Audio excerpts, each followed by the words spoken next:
Hello and welcome to the Ultimate Practice YouTube channel, the place where financial advisors go to learn how to make their practices as successful as they want them to be. Hi, I'm George Hartman, or as some people like to call me, that practice management guy. And after coaching top performing financial advisors around the world for more than 30 years, I'm okay with that. And speaking of top performing advisors, today I want to share with you one of the best time-tested of the 150 plus coaches forum columns that I've written over the past 15 years for the industry trade journal Investment Executive, and present them to you in this video format, which we call The Coach Says. Now, the structure is that I respond to a specific question that I have received from an advisor who wrote into my column. So let's get right into today's topic. Our advisor, Gary, wants to know what separates top performing advisors from the rest. And here's what Gary says. I've been in the industry for only a couple of years after an attempt at another small business I started and ran for 3 years, unfortunately didn't work out. Now, looking back, I can see where I made poor decisions that probably led to my failure. But you know what? I'm actually okay with that. It was a great learning experience, and I know that many successful entrepreneurs failed more than once before they got it right. But here's what scares me, Gary says. I had a good knowledge of the industry of my previous business. I was formally educated in the field and even worked part-time while at college for a firm that was successful in the same business. Now, here I am, starting over in an industry in which I have little formal training and only limited knowledge of what it takes to be a successful advisor. I'm definitely attracted by the work and by everything this career has to offer. I am worried, however, about the business side of things. In your experience, what separates the most successful advisors from the rest of the pack? Do they think differently, or simply work smarter and harder? Oh, and the coach says, hey, Gary, you must have been peeking at my calendar. Until we were interrupted by COVID, in the 12-month period prior to that, I spoke at half a dozen conferences in Canada, the US, New Zealand, and Mexico. And guess what the topic was? 10 things top performing advisors do that others don't. So the quest for insight into what makes some advisors excel while others fail is global. Everyone is searching for that silver bullet to propel them to the top of their game. But of course, there's no single approach, activity, or attitude guaranteed to work for everyone all the time. And when I selected 10 best practices as differentiators for my presentation, there were many things that successful advisors do to put themselves at the forefront of the industry that I could have considered. And here's more good news.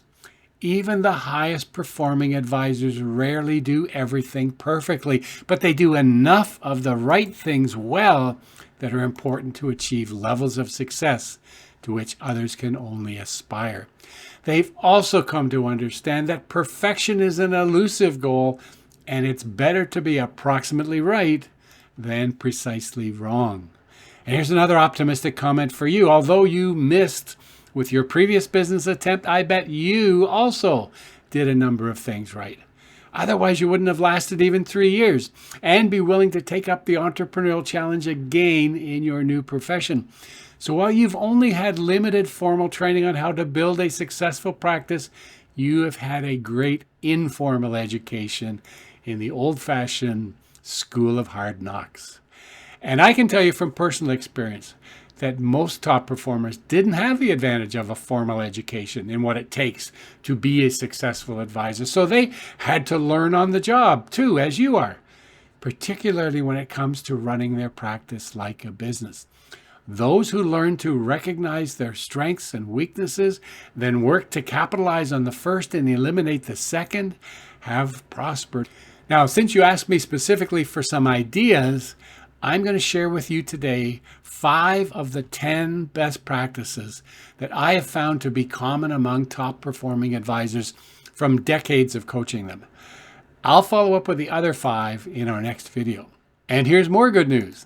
The central theme running through all these best practices is managing your practice like a business. And that's experience you already have from your previous venture.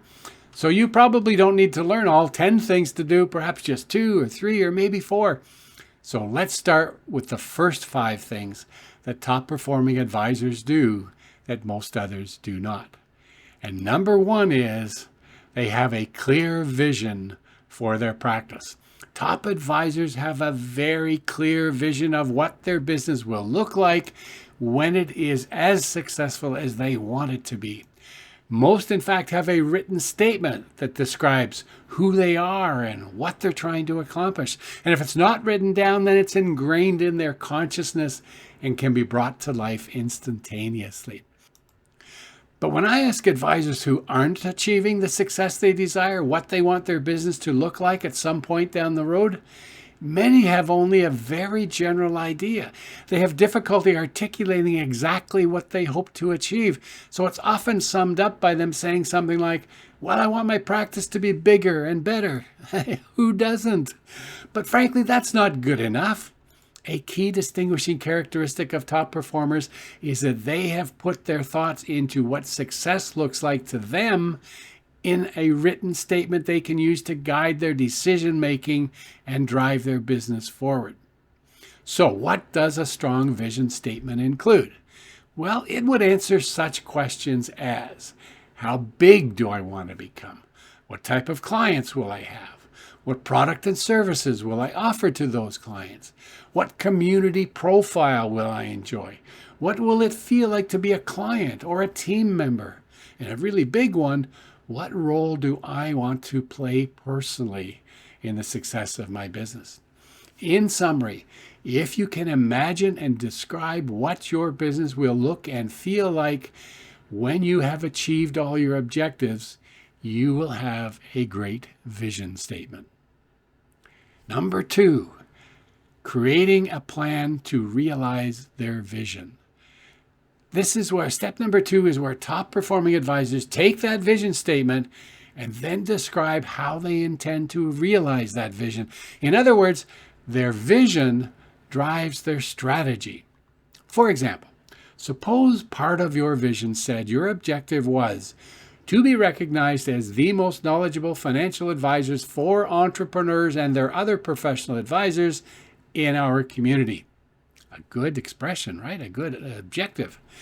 Your strategic plan then might say something like, we will become known for our understanding of the financial and emotional challenges faced by entrepreneurs and our ability to apply investment, insurance, and tax solutions to individual circumstances.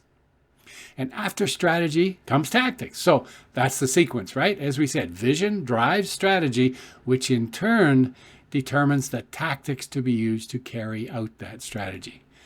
Those tactics then are going to be captured in a document that so many advisors dread, called a business plan. But guess what? Top performing advisors love their business plan. It's where they get to describe a specific set of activities and tools they will use to implement their chosen strategy. So here's an example of how that might be laid out. First, their marketing plan details the specific promotional activities and brand messaging that they will use to attract prospective clients who meet their preferred client profile, which in our example are entrepreneurs and their other professional advisors. And then from the marketing plan, their sales plan lists the steps that they will take through the introduction, engagement, discovery, analysis, and presentation stages of their process to convert prospective clients into actual clients. And then their service plan takes over and outlines the service levels they're going to provide and describes how those services will be delivered. And then finally, their operations plan explains how their business will be structured and managed and financed. Now, I have seen great business plans from top performers that range from 2 pages to 50. As long as your plan adequately describes how you intend to meet your objectives and it gives you day-to-day direction, size doesn't matter. Best practice number 3, top performers understand the metrics of their business. They know the relationship between resource allocation and results. Knowing your numbers enables you to control the momentum of your business. For example, if you know that on average each new account generates $5,000 in revenue in the first year, and you want to increase your revenue from new clients by $50,000, then you have to add 10 new client accounts each year. And then you can apply the promotional activities in your marketing plan that are most likely to lead you to 10 new clients. For example, through referrals or seminars or whatever you do. Top performing advisors have a very good idea as well of how efficient their business is in terms of measures like revenue per client or revenue per team member. Elite advisors also know how effective they are in terms of metrics such as client acquisition costs and conversion rates and so on. Best practice number 4 is to know their target market. Top performers have a well-defined preferred client profile. Understanding what your target market needs, how these clients like to be treated, and how best to engage with them equips you to attract the right potential clients by offering solutions and services that are relevant and personalized to them.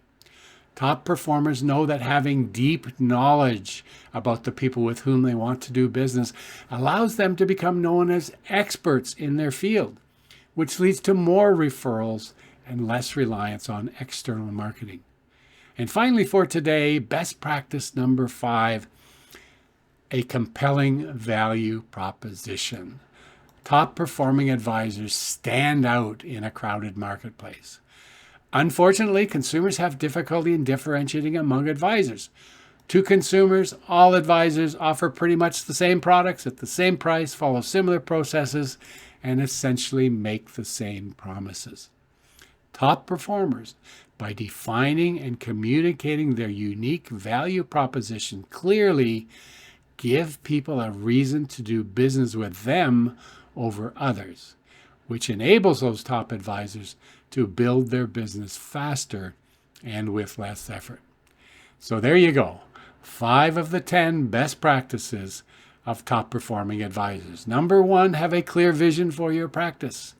Number 2, create a plan to realize that vision. Number 3, understand your business metrics so you know what to push and pull on to make it move in the direction you want. Know what your target market wants and needs, and have a compelling value proposition that speaks to what they want and need. Now, I'll follow up with the other 5 best practices in the next video. For now, thanks for joining us today. I very much welcome your feedback below and encourage you to sign up to join us as we continue to share valuable lessons that I've learned after 30 years of coaching superstar advisors around the world. My wish for you, as always, is that your practice will be as successful as you want it to be. Click the link below to join our community of advisors looking to become as much as they can be. Cheers for now.